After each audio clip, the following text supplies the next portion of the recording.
What's up, everybody? It's Jonah here with the Banking Bros, and today we are talking about something that will totally change the way that you think about investing. We're going to tell you and implore you to stop chasing returns and start creating results. Don't go chasing the returns. It's J-Do in the house, and we get it. Chasing returns is big. It's tempting, crazy, sexy, and cool. You get those? TLC. Okay, just making sure. But honestly, it's more about building something solid and consistent over time. Chasing returns is like chasing the wind. It's not as easy as it seems. You can't catch it. Exactly. So we're here to break down why sequence of returns and drawdown effect matter way more than just big numbers that you see in the headlines on paper. And trust us, this stuff actually can make or break your financial future. So it's not just about the next win. It's about creating results that stick and set you up for the long haul. So let's dive into the episode and let's make it some fun.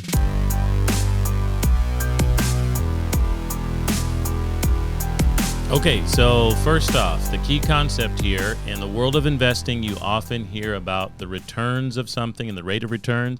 And boy, oh boy, every time I get on the internet or I go live, you know we do a lot of coaching. And even last night, I did a coaching call with our save and spend system. People are always talking about the returns or the averages over the course of the long haul or even the short term. So we're looking for long-term, consistent, or even guaranteed results, and there's a lot of problems and challenges that come into these averages and the actuals. So let's get into that first. Yeah, so really the first thing we want to dive in this episode is really the difference between average returns and actual returns, right? You've probably heard it. I've heard it 100 times. It's not something that I grew up hearing, but once I got into the world of finance and started to really help people, I heard it like crazy. And the thing that I hear all the time is the stock market averages, the market averages around 7%. It averages around, for in whatever they're trying to say, for the long haul, over time, yeah, for the well, last 30, most of the time, like 7. yeah, they kind of say, you might hear more than that. You might hear 8 or 9. Sure. And it's normally averaged out since the Great Depression, stock market crash, 1929. So that's 100 years now, or 96 or whatever, however many years that is. And they said since that time, the American economy, through the 500 biggest companies, the S&P, the stock market, the New York, the Dow, 7, 8, 9%. We've all heard that, okay? So the question now is, if your money is in that place, well, here, let's also go back to the point at which we stop working in America historically. And so if you don't have enough money piled up somewhere like there, you can't make it.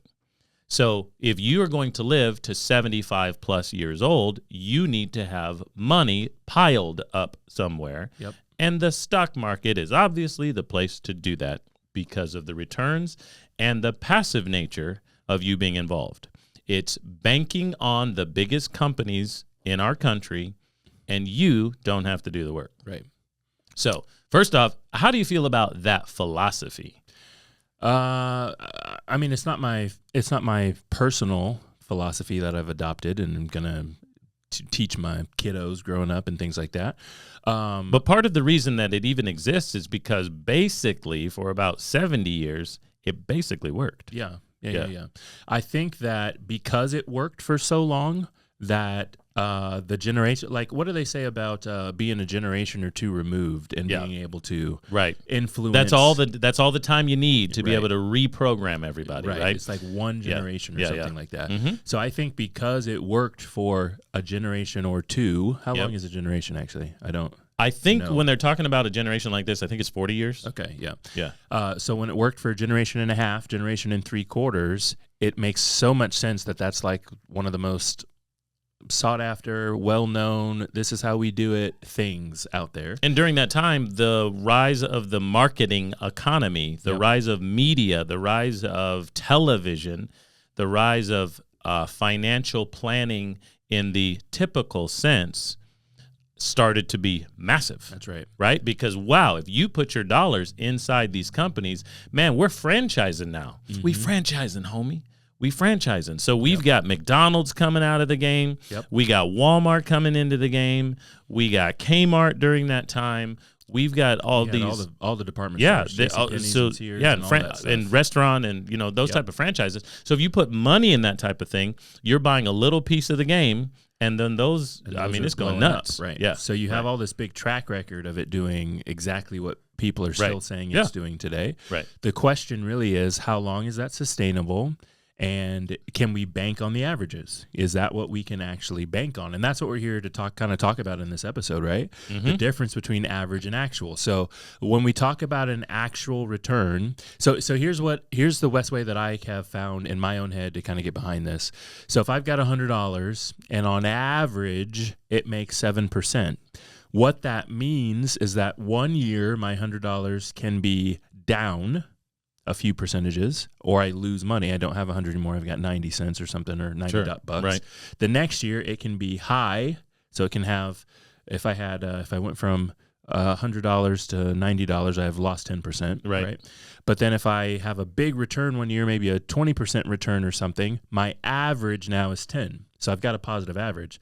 The problem is if you put actual money in that scenario and do the math, even though you've got a positive average, if you do the math, you'll realize that you don't it doesn't mean that you make money. It's not growing as much as you think it is. Yeah, exactly, that's what it is. Right? It's not growing.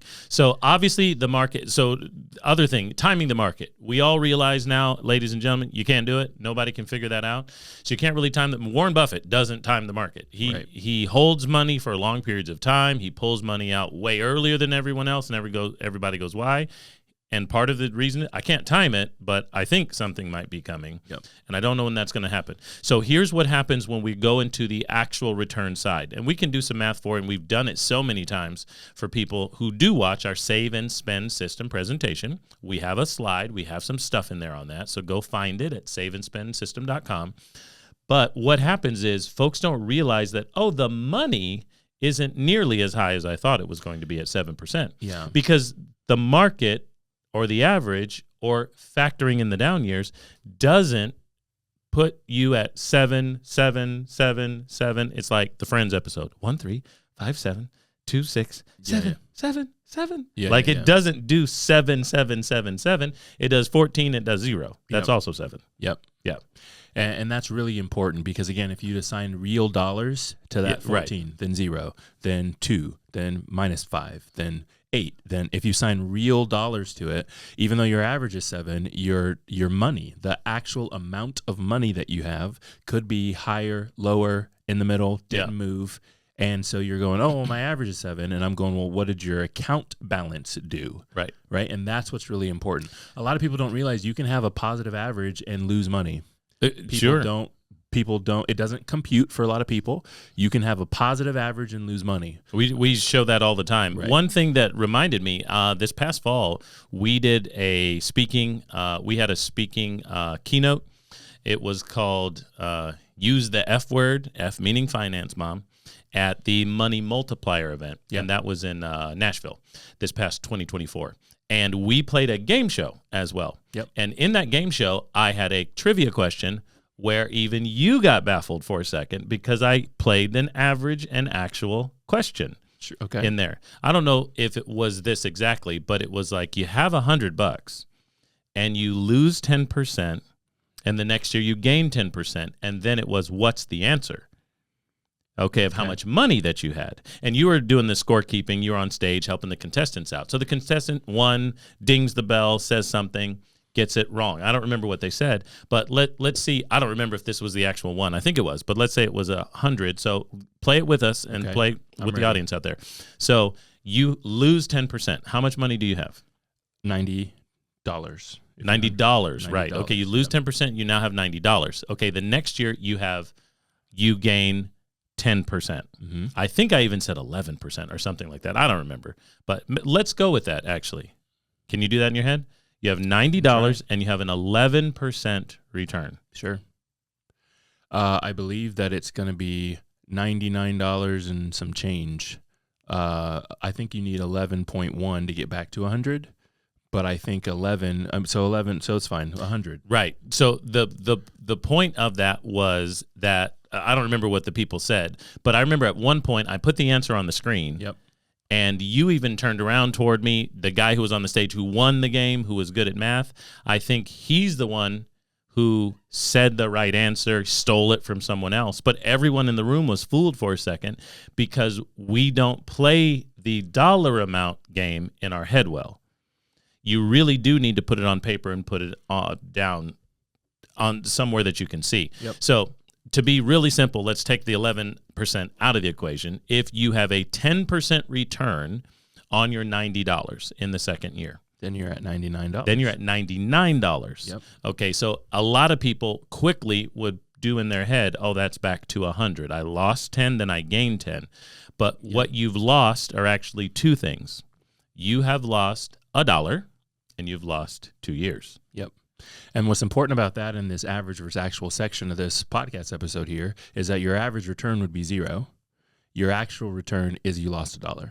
So that, again, is confusing for the average person. I'm not generally thinking that I've got money sitting in a spot, a place where I didn't move. My average didn't move. Right. So my brain would also tell me that my dollar amount, my actual dollar amount didn't move. And that's just not the case. You can have a positive return and lose actual money. And a lot of people can't do that in their head well, and that causes them to play these games with government-sponsored accounts, with these other savings vehicles and environments where they're going, well, the averages look good. I can have a positive average, so that's good enough. That means I'll actually have a positive return, and it just doesn't mean that. Right. The other thing that you should probably be thinking about, it's not the focus of our episode today.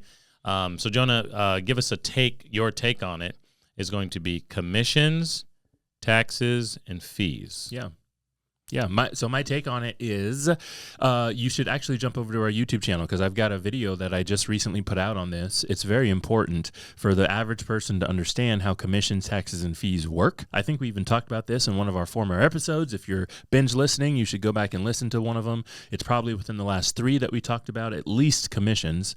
But it's really important because sometimes people who are helping you get commissions on your total balance, whether it's up, down, left, or right. So they don't actually work that hard to try to make sure that you earn money. Sometimes there are fees built into the planner program that you place the money. So you might have a 0 average year, but you're still going to lose money because of a fee, right?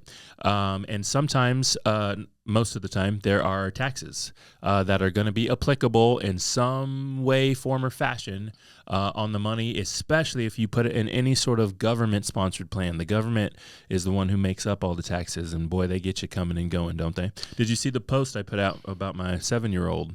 Yes. Okay, so we're sitting at Cracker Barrel eating some food. Cracker Barrel's got all those old signs in there and stuff, right? Right. And so there's a sign across the way from us that says grapefruits are 35 cents. And I wasn't really looking at all the signs, so it's not like I saw it or anything, but I'm sitting next to him, and he says, whoa, that sign, grapefruits for $1. And so I look, and I go, that sign says grapefruits are 35 cents. And he looks, dead face. Yeah, but the taxes. And me and my wife laugh. And then I looked at him and I said, you are correct. And I just kept on eating. On eating dinner, right? Yeah. So that was fun. So the thing about the market returns, if that's where you hear this 7%, 8%, 9%, there's other things, but we've kind of talked about the market for a few minutes.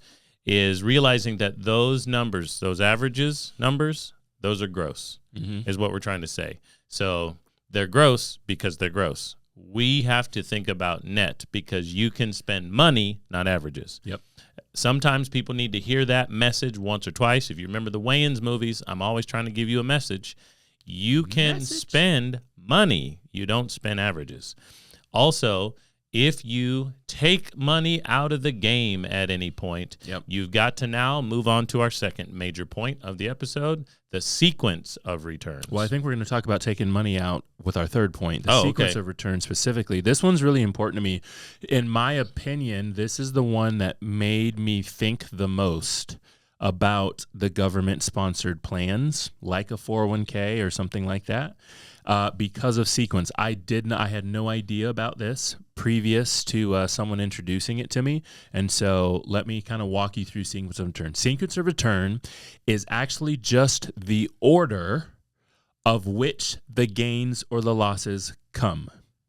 So it has nothing to do with how much you had in there. It has nothing to do with your average. It has nothing to do with was it a high average, was it a low average, was it a good balance, did I take a bunch? It has nothing to do with that. It has to do with the order that the gains and losses come. So here's what I mean by that. You're listening to this episode, and I would implore you to think thoroughly and go, if you're putting money in the market, sometimes that money is up, sometimes that money is down, meaning sometimes you have a gain, sometimes you have a loss. You do not know when it's happening. But a lot of you listening are still going to harp on the fact and stand strong on the fact, well, it averages 7% in the long run, which we talked about earlier in the episode. Just totally fine. That's what you want to harp on. But sequence is something you can't control. You don't know what year it's going to be up and what year it's going to be down. You don't know if it's going to be up first or down first. You don't know if it's going to be 3 straight years of up, then 2 years of down, 3 straight years of down, then 10 years of up. You don't know. Right? Mm-hmm. And that sequence. Because think about it. Let's use an easy number, Jeremiah. What if we've got $100,000? Okay. Ready. And we've got big gains early on. Okay. So we're going to earn 10%. What are we up to? 110. We're going to earn another 10%. Can you do that math in your head? 121. 121. There you go. Right. Then gains early on. Yep. Then we have some losses. Lose 5%. Can you do that? Oh boy. 121,000. We're going to lose 5% in a year. 116. 121,000. Yep. Times 0.05. Yeah. So we went down 6,050 bucks. Right? Yeah. Up 10, up another 10, down 5. Does that make sense? Yes. So we're at 115 or something again, right? Yeah. But now let's start over. $100,000. Let's have the losses first. Okay. Let's lose 10%. Let's lose 10%. 100,000, lose 10%. What are we at? 90. 90. What if we then have a gain? Well, hold on. Lose 10% again. Okay. Let's just do the exact same thing lose backward. 10% again from 90. Now we lost 9. Yep. So we're at 81. Now we earn 5%. Okay. So we just reversed the order. So 81,000, we're going to earn 5% of that. Okay, 81,000 times 0.05 is 4,050. So we're up to 8,550. Okay, so here's what I'm pointing out with the sequence of returns.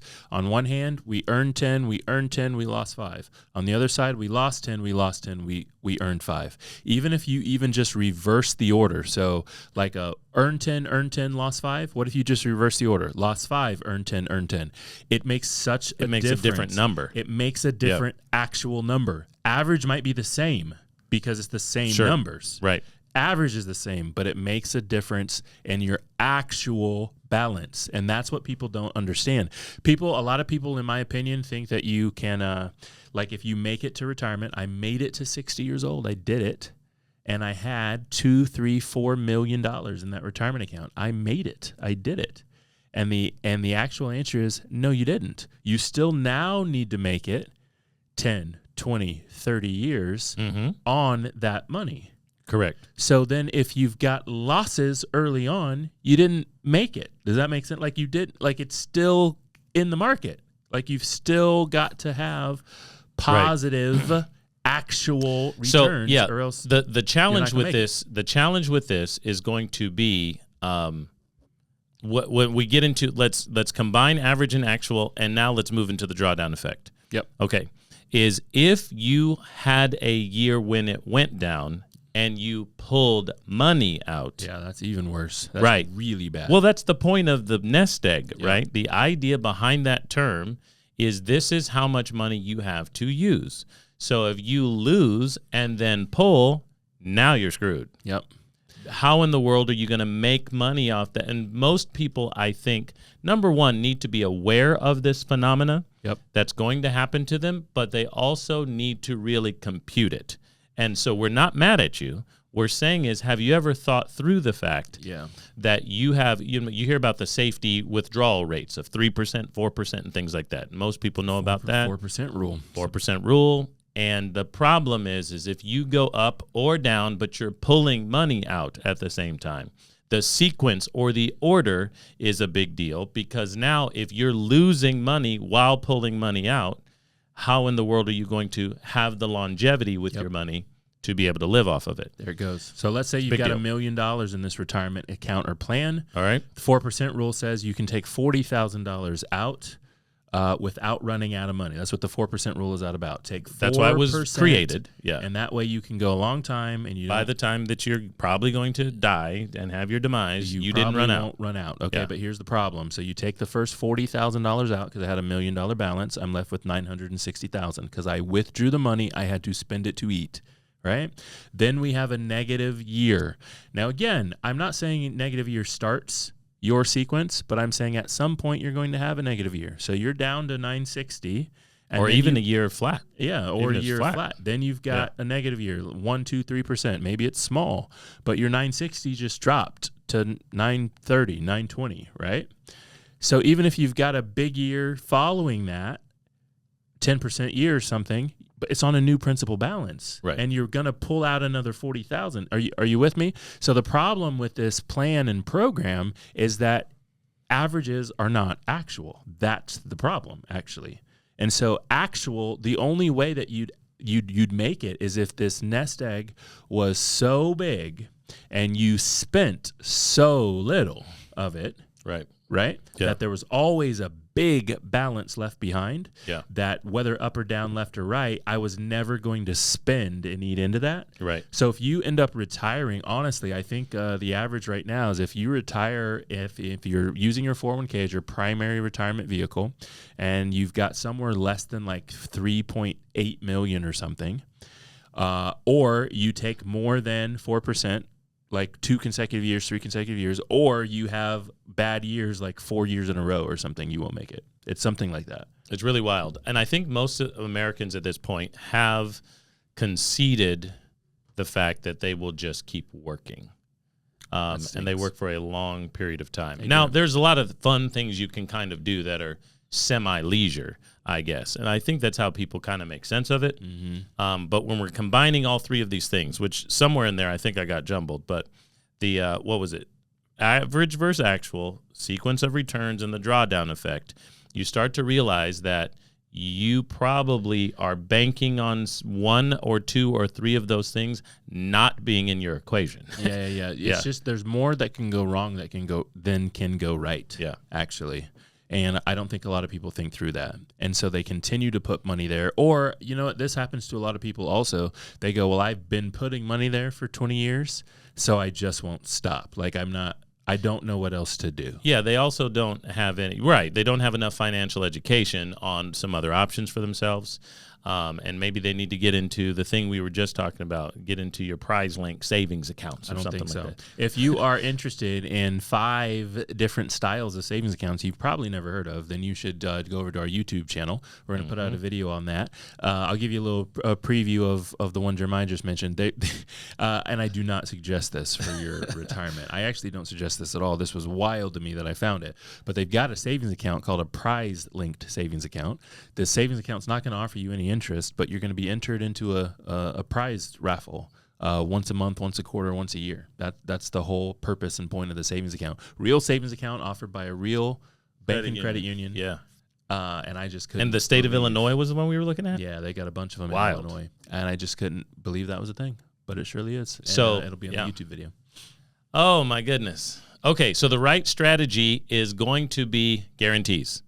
All right? Can you put your dollars in a place of guarantees first? Because you liked something recently that I took down from the internet. So good. I took it down from Elena Cardone, Grant Cardone's wife. Okay. You got to know 3 things about money, she said. Number 1 is how to make it. Number 2 is how to store it. And number 3 was how to invest it, how to get returns. And most people do not understand point number 2. Nope, sure don't. They don't understand how to store it. We're all working hard. We all kind of like our jobs, and we create environments where we think if I continue to work hard and do what I'm doing, I guess it'll come out okay in the end. But what we do not understand is that we probably went straight from making to investing. We did not store it properly in the right places. And we probably, in a lot of cases, there's some form of extreme. We're creating that course right now for the people who are in our content library. Those are our clients. It's an absolutely free thing for them. And there's basically the people who actually overstore and don't actually invest. Yep. And they're the people who overinvest and don't really store. most of Americans are in that place, but there's rarely and barely a balance for people. And we teach people to store the money first in a great place with all the great ideals prior to shipping it out there for investment strategies. Now, we're not against investments, and we're not even against maybe your qualified plan as much as we kind of dog on them. It's just most people don't understand how they work, and they're overcommitted to being involved in a system they don't get, and they definitely do not control. So that's number one, is get into the business. We're going to assume you're making money. We're going to assume you work hard. We're going to assume you figure that part out. That really isn't our community here at the Cash Compound. But what we're going to do is we're going to teach you how to store the money in the right places and spaces, so then you can leverage in a place that you like, you understand, hopefully you can get returns on, because we still think it's very important to actually invest. Yep. I think another point to the right, having the right strategy when you're talking about this, is risk management. And here's what I mean by that. You've got to have risk management, meaning protect yourself from possible downturns, protect yourself from financial episodes, protect yourself from emergencies. We've talked about that previously. Sometimes I get in front of a room and I ask a question when I'm trying to teach people about our save and spend system, or like, what's the thing you buy when you have assets that you really, really, really want to protect, mitigate risk? What's the thing you buy? And everybody says, well, insurance. That's what you buy. And people don't realize that you can insure your income. And that's what we are trying to help people understand with our storage conversation, with our save and spend system. Risk management is having the storehouses. That's what it is. If I lose the money in the investment that I wanted to try out, thought it was good, whatever, it's not the money that means I can't sleep here anymore. Can't drive it. That's not risk. You didn't do any risk management. You used every living dollar you had and you put it in that thing. And I think a lot of Americans live that way. For sure. I think a lot of the people who have gotten started with us in the save and spend system, utilizing the infinite banking concept, have actually not had enough conversation around this either. Yep. And we think that you're going to need to place dollars in an environment that are going to be healthy and happy there no matter what happens, and you need to have a percentage that you leave. There you go. Just leave there for the rainy day, and that is your risk management. So in conclusion, stop focusing on finding the next high return opportunity at the expense of keeping your money before you decide to deploy. Yep. Where do you keep it? How do you keep it? Because if you're playing a long-term nest egg game, and you're getting to maybe what you might call middle age, middle work age, that's where I am at now in my low 40s, you start to realize I'm not on track, I think, to have a big enough nest egg.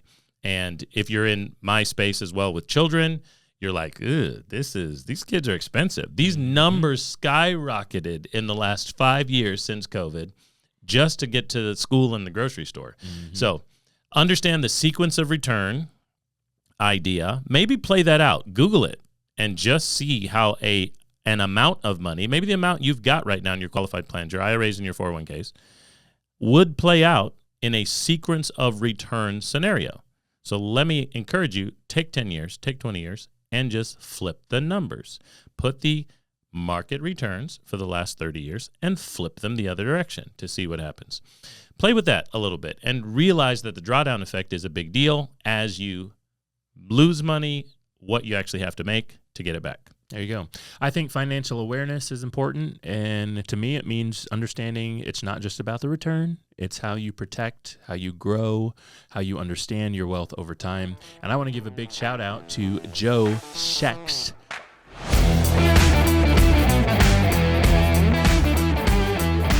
for being over on YouTube, one of our subscribers, who obviously has subscribed to our channel to encourage and increase his financial awareness. So over there on YouTube, if you do not know, our channel is called The Banking Bros. We put out at least a video a week, sometimes 2 or 3, talking about all things finance. In this episode, even of our podcast, we specifically mentioned a video that has not been released just yet, but will be coming soon. It's 5 savings accounts that you've probably never heard of. And we also talked about some of our podcast episodes previously. Those are going to be there. So just in case you're listening, but you want to actually see us and watch an episode, you can go go on YouTube and do that. And what you should do as you watch things is you should leave comments. Leave comment, write us a note, say, hey, would you guys please talk about this, because that's what I'm going through, and it would be really helpful to just watch a video specifically related to my thing. Leave that in a comment, and we'll see that, and we'll go through it, and we'll be more than happy to talk and walk you through that stuff. But big shout out to Joe. Thank you so much for subscribing. Hopefully you hit the notification bell so you'll get notified anytime that we post a video. We'll catch you soon on a cash consultation call. They're absolutely free. Don't forget about what we taught you, and I would encourage you to do some more homework and research on your own nest egg approach for these types of returns, or what you think might be coming that just might not be so. We'll catch you again soon. Gave a lot of game, we never got a lot of things. Bow your head and say the prayer. We taught you how to be the bank. If you're ready to make starter moves with your money, hit the follow button and hit us up at The Banking Bros. We've got a lot of great content for you, and we look forward to you not chasing waterfalls. Stick to the rivers and lakes you're used to, and make sure your money is secure and safe and always going to compound.